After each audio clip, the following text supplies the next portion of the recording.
So plastic pollution doesn't know any borders. It will get everywhere. It is already everywhere. We've found plastic in the Arctic. We found plastic in the Mariana Trench, so the deepest trench in the world. You will have plastic in your food, in honey, in water. We take it in. It's everywhere. So you cannot get away from it. There are various ways of plastic to reach the ocean. Things can be blown off trucks. People can discard stuff directly at the beaches, in parks, and it will make its way into the sea. Fishers lose gear, and sometimes they discard their gear as well. People lose things overboard when they are at sea.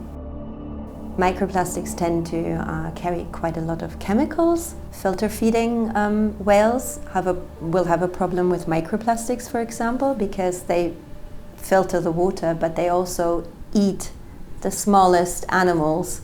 Plankton is eaten by fish, the fish is eaten by bigger fish, and then at some point it will be eaten by a dolphin, for example. And so they get all the accumulated microplastics in the fish that they eat.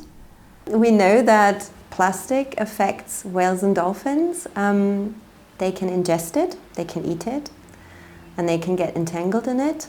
It can make them feel full, so they stop looking for other food, for their normal food items, and it won't give them any energy, so they will starve to death. It can block their gastric systems, so there's no way for anything to go in and out, which can kill them. We tend to see deep diving whales being more affected by plastic. They seem to eat plastic a lot, so we have deep divers with lots of plastic in their guts to the point of the stomach ripping, exploding. Ghost gear.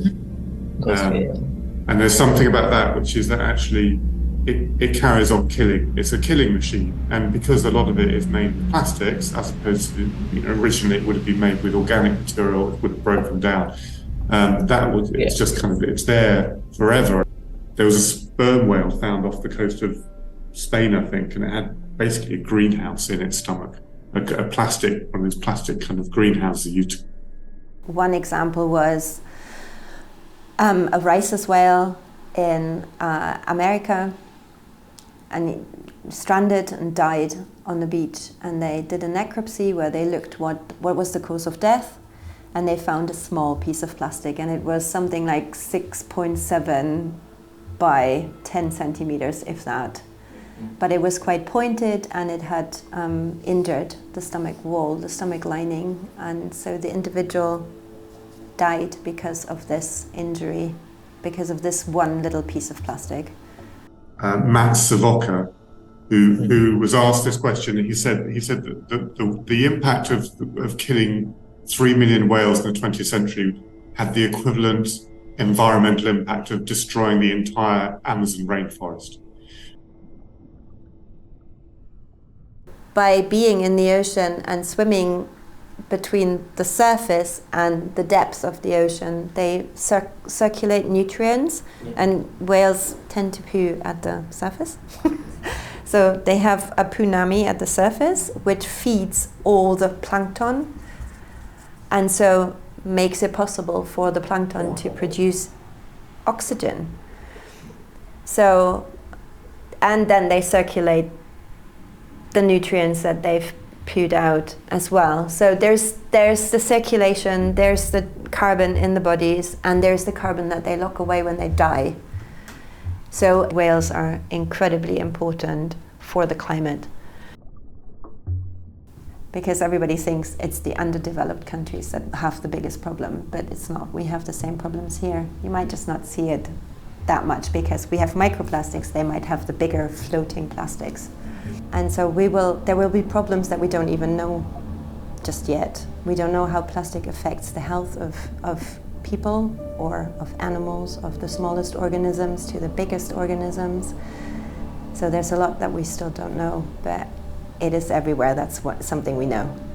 Everybody can do something to reduce their plastic footprint. So if you look around, everything is made of plastic, and we use a lot of plastic, and there are areas where plastic totally makes sense. Where it doesn't make sense is when it comes to single use. Everybody can change how they use things, how they interact with the environment, how they discard of things. Be more mindful of the things that they buy. How is it wrapped? Can I actually recycle that?